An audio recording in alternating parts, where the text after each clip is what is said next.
Hi folks, and thanks for deciding to press the play button and watch my video.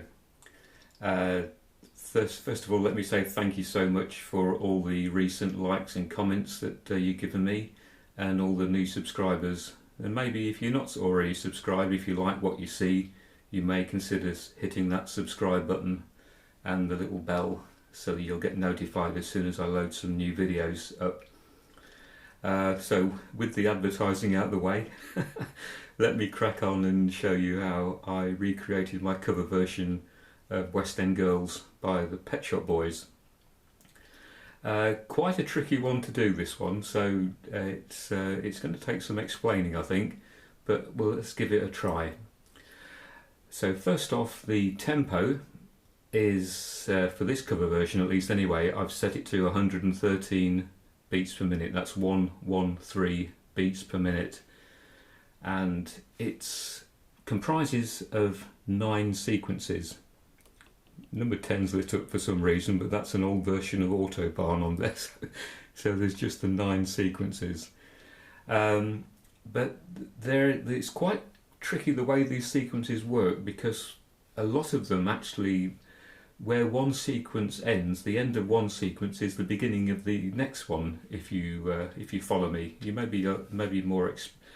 become more clearer as I show you what they do. So first of all, I've got them in order, or in the order that I wanted them anyway. So starting with the beginning and ending with the end. So this first sequence is the introduction. So let's have a listen to that one. So it starts off with this little like a cymbal style drum percussion part going on, and underneath that, while it's playing, you hold down 2 notes here. Now I'm using JP8 Strings1 for the introduction, but I have the key hold switched on, so when I press these buttons I can let go of the buttons and then continue to mess about with this first sequence. So what I do next is I'll bring the drum in, so there's a bass drum sound that needs to come in, so I need to press the drum button, press the bass drum, and then bring its level up.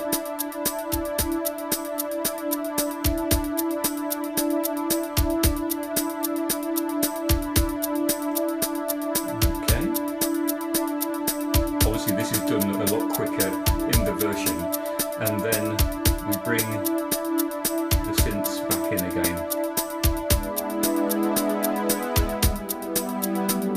Switching the key hold off. So that's the complicated one, sequence number 1. So it comprises of those different patterns which you have to sort of play around with. If I had more presets available, I could have probably done that all on a few different presets, but I thought, well, I'll give it a go just on the one, switching the voices in and out. So a quick run through of the voices that are being used on there. So digital one is JP8 Strings1, and the drum kit I'm using is the 90s kit 1. Okay, and this is on a 2-bar pattern. So if I just show you, let it run through.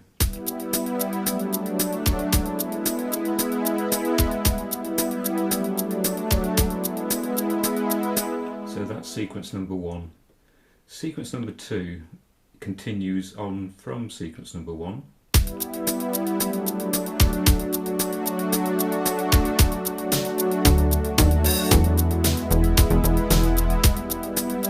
So you see what I mean? This is starting to show what's happening, because sequence number 1 actually leads into sequence number 2, so the tail end of sequence 1 finishes at the beginning of sequence 2, which then continues on.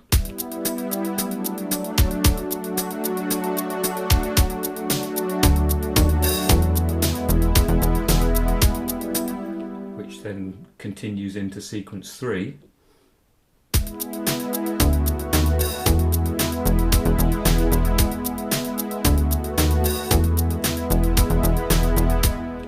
So we're still using, obviously, JP8 Strings1, we're still using the same drum pattern, we're using a bass now. You can hear the bass coming in.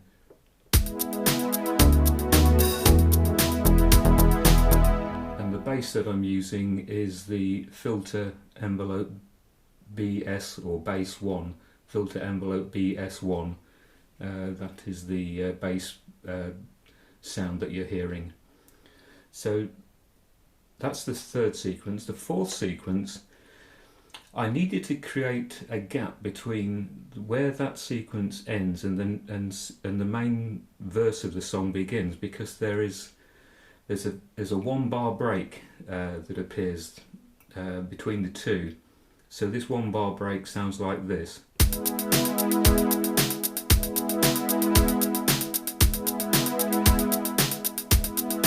So that's 1 bar, and you're hearing just the strings and the drums. So that, when you listen to the song, it doesn't simply go from this number 3 sound here into the verse. There is a slight break between the two. So after that plays, we then go into the verse, which sounds like this.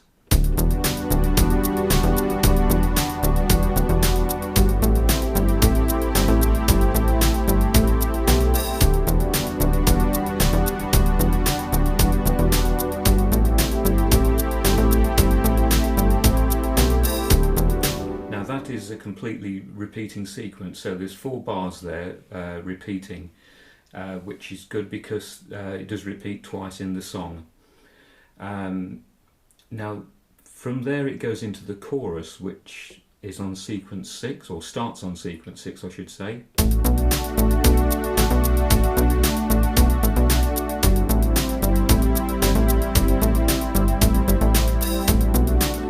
Now that does repeat, but in the song it needs to go to another level, which is sequence 7, which then takes it into the chorus. So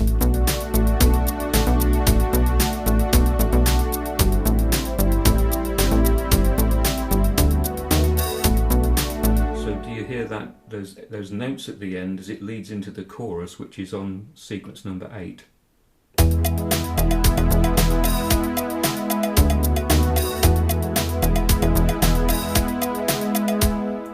Play it through once for you from the start of sequence 5, and I think it'll probably be a bit more clear as what's happening. Sequence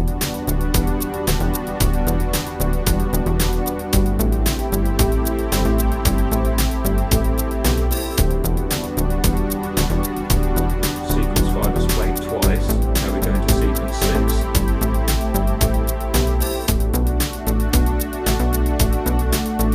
And straight into sequence 7.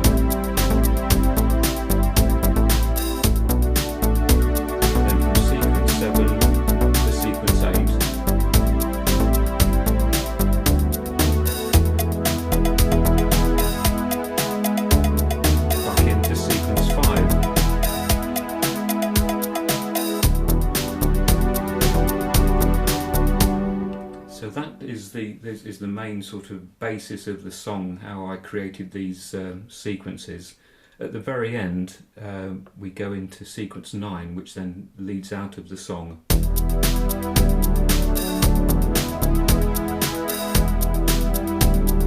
continues to repeat.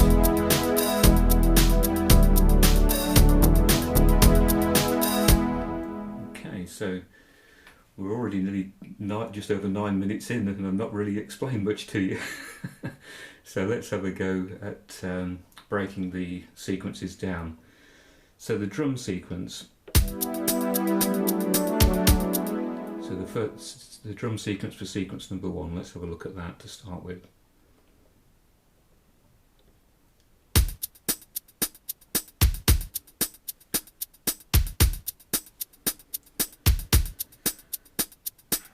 So what we've got on here, we've got this 90s kit one with a bass drum appearing on positions 1 and 15 in bar 1, and in bar 2 it appears on 1 and 15 in bar 2 as well, so that's quite easy to do. We've got this snare drum number number 1, which doesn't actually appear in this bar. We've got this these cymbals going on as well in the background, so let's just wind the bass drum down and we'll just show you the cymbals. So the closed hi-hat appears on all 16 positions in both bars. The partial hi-hat appears on 1, 5, 9 and 13 in both bars.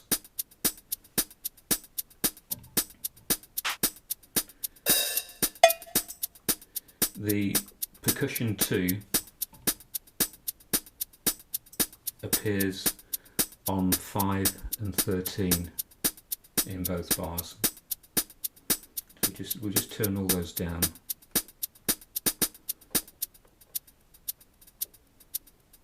So this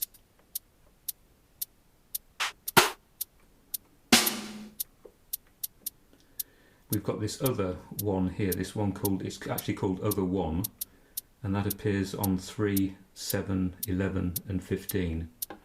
So it gives this sound as it's playing. So it's quite important to play around with the levels on these as they're actually playing.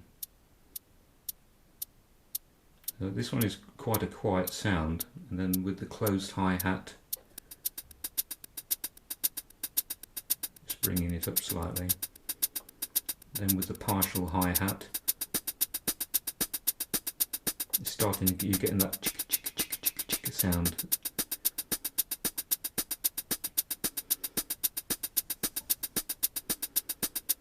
And then percussion 2. Just very slightly, you don't need a lot of that. And then obviously when the bass drum comes in,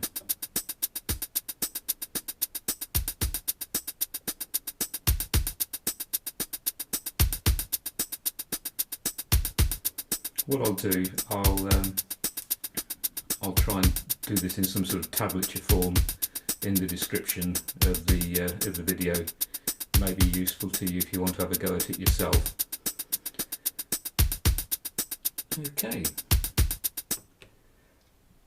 so the JP8 strings is, to start with, the 2 notes that you hold down to begin with are the D and E notes here.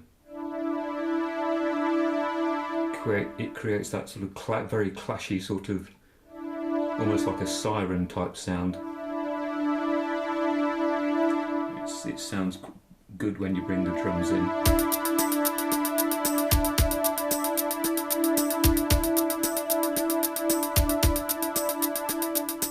And then the chords that you're hearing, I've had to write these down because I'd never remember them otherwise. We've got G, E, E.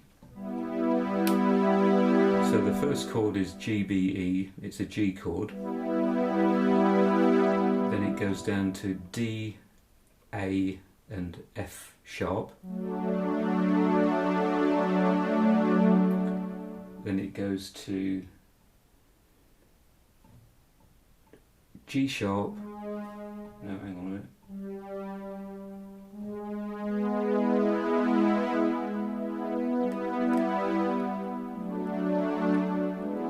That's it. So it goes to G sharp or A flat, whichever you prefer, B and E. So it sort of goes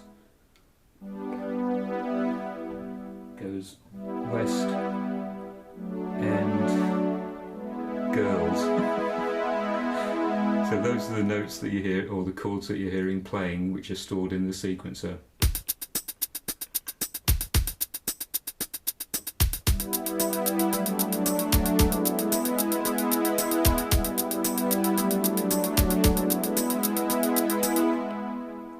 So chord 1 starts at position 1, chord 2 starts at position 9, and then in bar 2, switch to bar 2, chord 3 starts at position 1 and runs the whole length of the bar.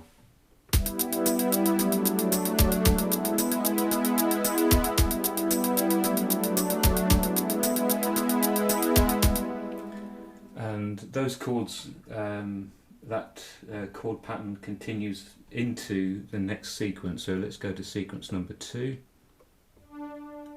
Play it. But it changes very, very slightly when it plays this second chord here. Instead of playing the next one, which was the that one, it goes, and you hold the F sharp down.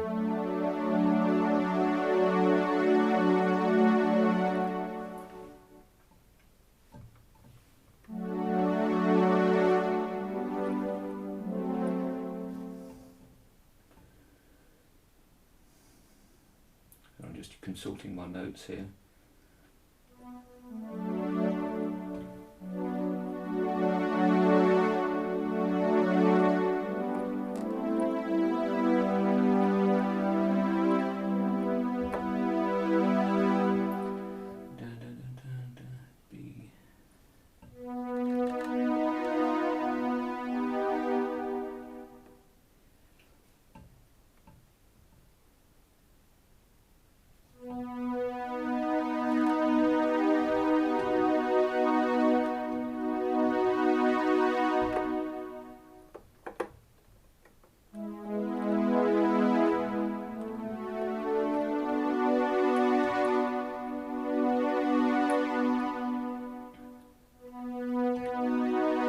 B. So it goes from B, D sharp, F sharp, down to G sharp, B and E.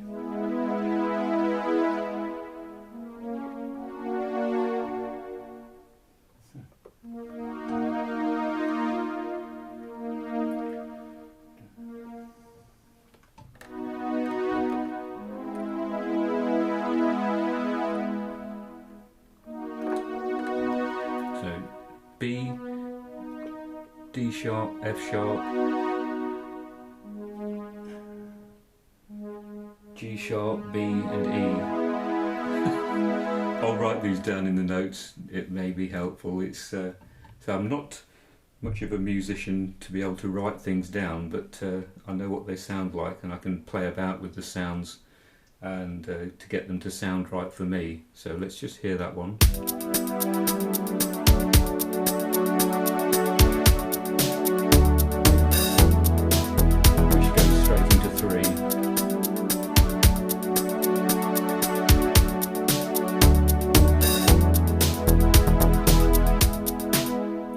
Quick look at the bass on that one.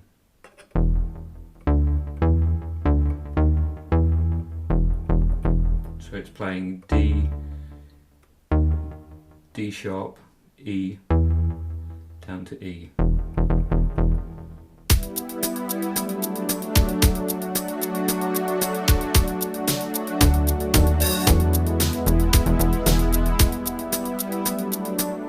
On 3, you'll probably hear it better. Just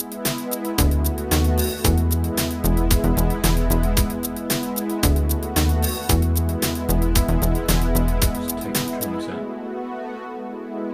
So you can hear the change in those chords there, I think.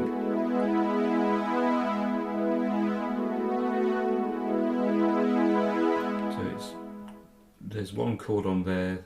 Chord changes up to there and then goes back to the same chord in the next bar, so it's a 2-bar sequence. Let's switch into that one there, which then runs the whole length of the second bar. Just listen to the bass.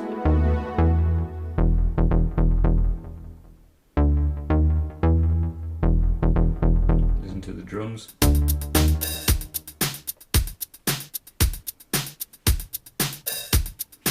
Now the drum pattern is obviously at the same tempo, but it's changed very slightly, this drum pattern has. So we've got the bass drum appearing on positions 1 and 9. We've got now a snare drum 1, appearing on positions 5 and 13 in bars 1 and in bar 2.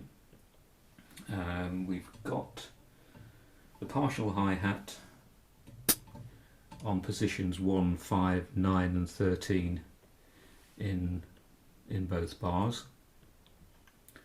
We've got a clap now as well. The clap appears on positions 5 and 13 in both bars. We've got the open hi-hat, which just appears at position 15 in bar 1. Do you hear it coming in?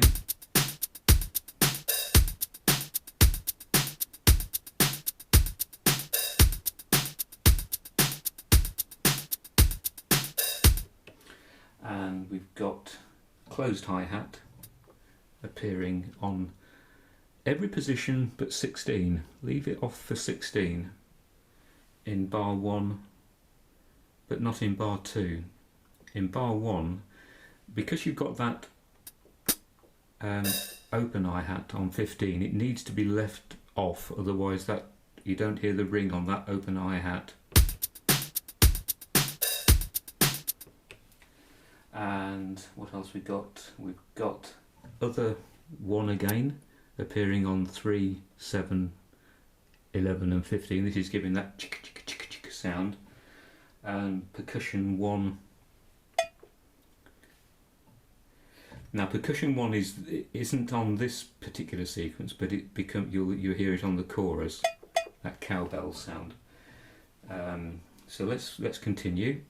Well, we've got the will to live. Let's go to position 4. So sequence number 4, as I say, is like a bridge between the chorus and the verse.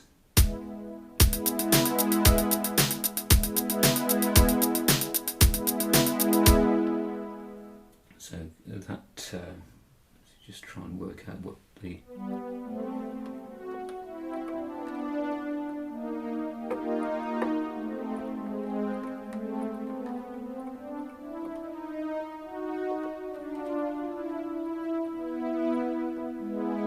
So it's just playing this chord here. I'm not sure what it is. It's a B. Is it a B or it's an E with B and G sharp in the bass.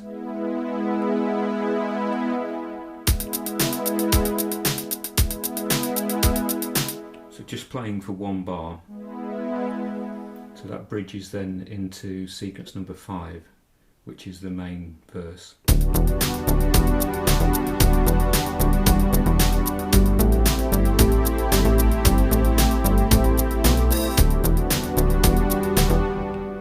So we're playing here, the chord sequences are G,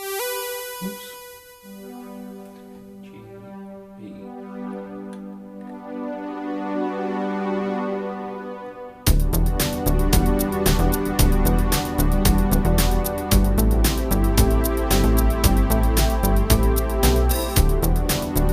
Yeah, so with the chord sequences here for the strings is G, B, D and F sharp, so it's a 4-note chord, and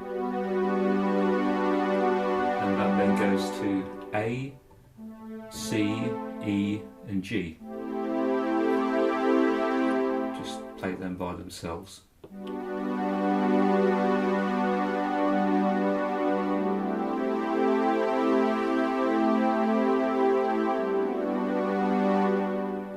So the length of these chords actually runs for 2 bars each. So it starts on bar 1, goes all the way through into bar 2, and then changes at the beginning of bar 3.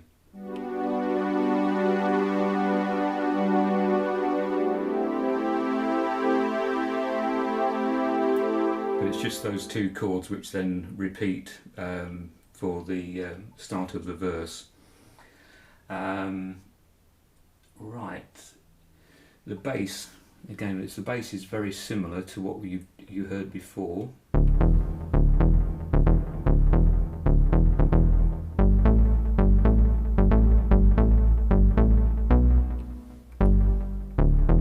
So actually, no, it's not, it's completely different, isn't it? It's starting on D, it's going D, E.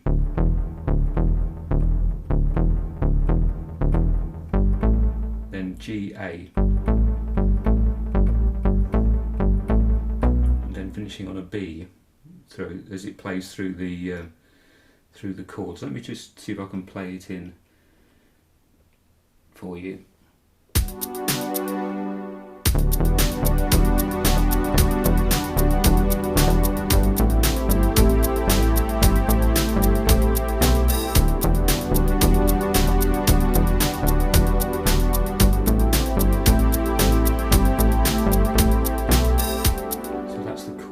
The chord sequence for that there. So let's go to sequence number 6, which starts it's sort of the bridge between the verse and the chorus.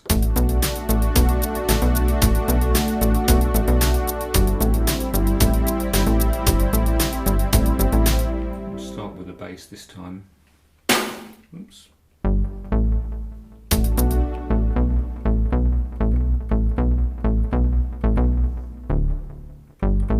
This is starting on A.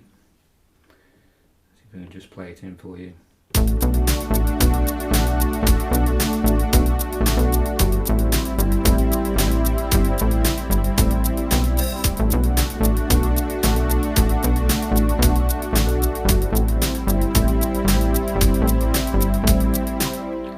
So that's the first part of that sequence. The second part, which goes on to sequence number 7, starts off the same.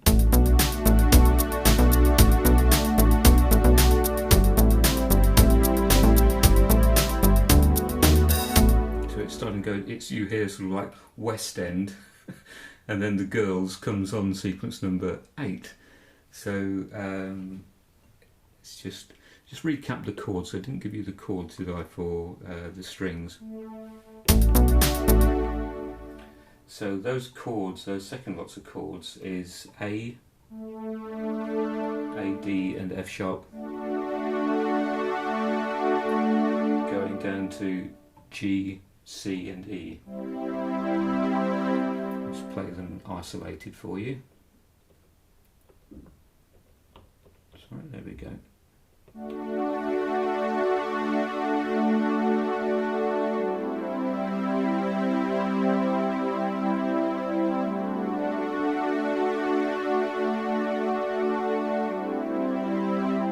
So that then leads into sequence number 7.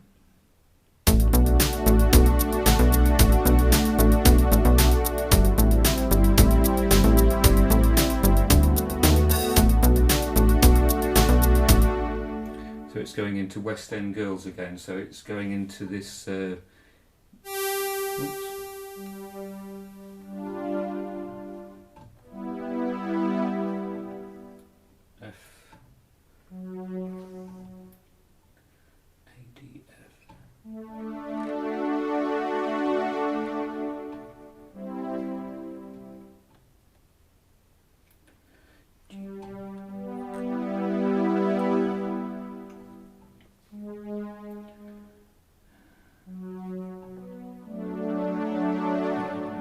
It's F.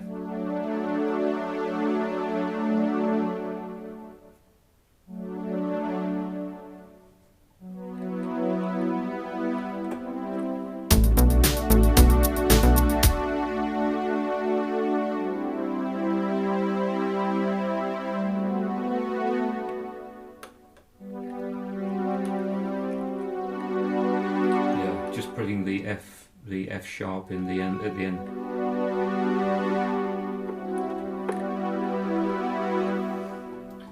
And then going into sequence number 8.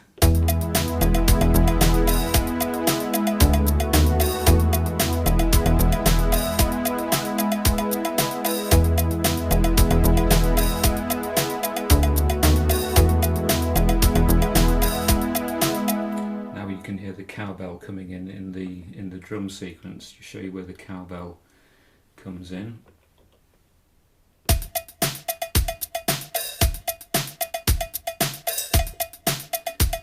So it's coming in on 1, 3, 5, 7, 8, 10, 12, 13 and 15.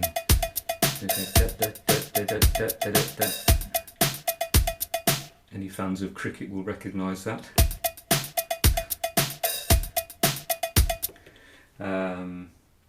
So that's that one. And bring the bass in again.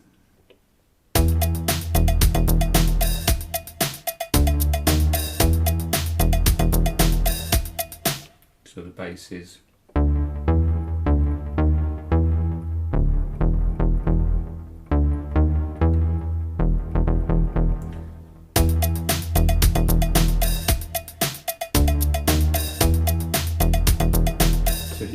it's starting part way through what you'd expect it to do. So instead of starting in West End Guild, it's starting in. So it's starting on this note here.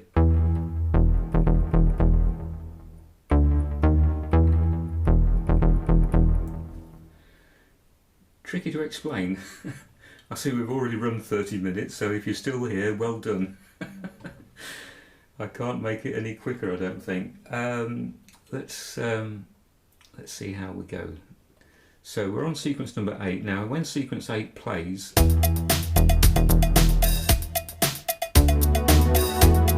goes back into sequence 5.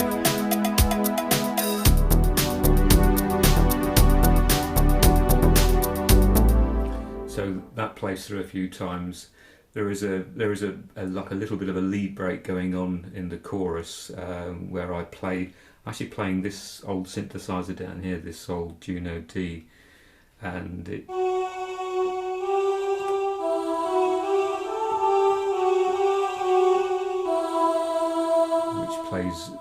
which sounds quite nice. I think you can get a similar sound on the JDXI, but I quite like this one on the Juno D. It seems to sound a little bit more like the original. And then I played on here. I just played a little bit of analog synth just to go over the top of it, sort of. So just playing around. So as it goes into the sequence, it sounds something like this.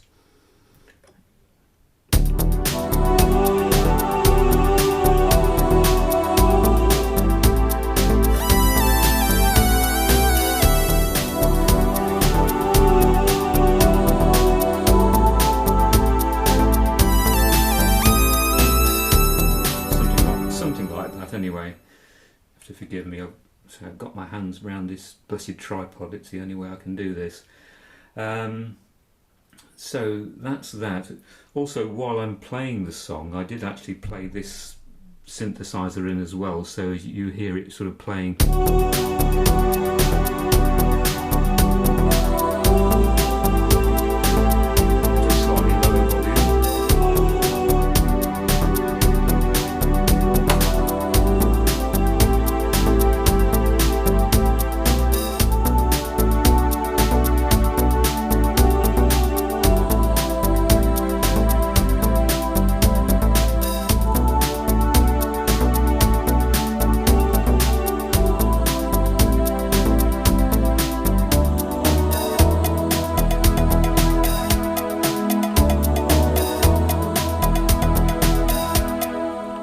It does enhance it a bit, especially with my voice over the top of it. Yeah, if you've got any questions about it, please drop them in the comments. I'm sorry it's a little bit difficult to explain this one, so if you've stuck with it and got this far, I congratulate you and you deserve a medal. And if you have a go at it, please send me a link to your video. I'd love to see what you do with it. And let me just say thank you again for watching. Thanks for sticking with it, and I wish you all the very best. Take care. Bye for now.